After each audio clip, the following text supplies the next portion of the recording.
5 ways to beat a Rolex wait list. You're thinking to myself, great market dealer, why are you telling me how to do that? Don't you want to sell me watches? I do. So there will be a punchline to all of this. I'm going to give you the tools to realize which is better. Now, if you guys saw my last video, I talked about what the average times of wait lists were. If you didn't see that video, I highly recommend you watch it because this will piggyback off of that other video. First, build a relationship with your AD. Pretty common sense stuff, if you will, right? You know, sometimes you'll be dealing directly with the owner of the store, but most of the time you're gonna be dealing with a sales rep. You can visit them often, you can shoot the shit with the guy. I know, for example, a lot of my clients like to call me once in a while out of the blue and just to chit chat. It can just be general discussion. How's business? How's the market? What are your thoughts on these new models, et cetera, et cetera. It actually is beneficial to you where you're gonna get some useful information if that salesperson is knowledgeable. If he's not, you out of luck. Also, make sure that you specifically inquire about the model that you want. None of that general stuff, any stainless steel sports model, any Daytona, any 𝗙𝗰𝗲𝗯𝗍, no. Decide on what you want before going in there and discussing it and inquire about a specific model. In today's day and age, everybody has a social media account and people love nothing more when you comment, like, and share the content. Matter of fact, pause, hit the like button. Subscribe if you're not a subscriber. Share this with your friends, right? And remember, you're not building a relationship with the company or the AD. You're building a relationship with an individual.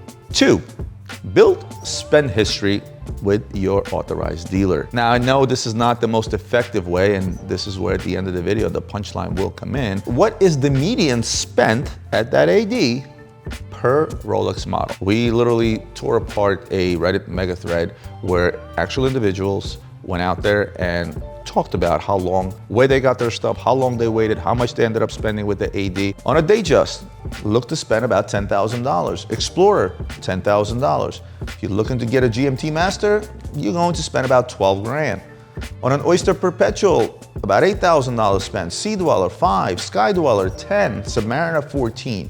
And of course, the Daytona is where it gets really expensive. The median spent was $65,000. Pretty insane. So now you have an idea about how much you're going to spend prior paying retail for any one of those watches. Step 3, start traveling more. Not a bad idea, right? Who doesn't like traveling? I, for one, love travel. Based on our research, there are certain geographical locations that are better, smaller wait time, smaller spends in order to acquire a particular watch that you may be wanting. So let's jump into that one. For Datejust, your best bet is to be in Finland, Caribbean, Maui, Toronto, or South Korea. Explorer, Texas, London, Austria, Malaysia, Netherlands, Turkey, India, and Canada. GMT Master, your best bet is in Nevada, New York, Canada, and Texas. Oyster Perpetual, Michigan, United Kingdom, Texas, Sweden, Scotland, Canada, Australia. Sea Dweller, New York, Virginia, and Canada. Sky Dweller, Seattle and Detroit. Submariner, Texas, India, Canada, North Carolina, Aruba, Maui, and Arizona. And finally, Daytona. California was the only place where purchase of a Daytona occurred without any wait time, believe it or not. Looking at it from a monetary perspective, some of those places are pretty expensive to get to, and odds are if you go on vacation, you're gonna end up spending a whole lot of money before you actually pick up that watch, even if you pay retail. Step number 4, phone a friend.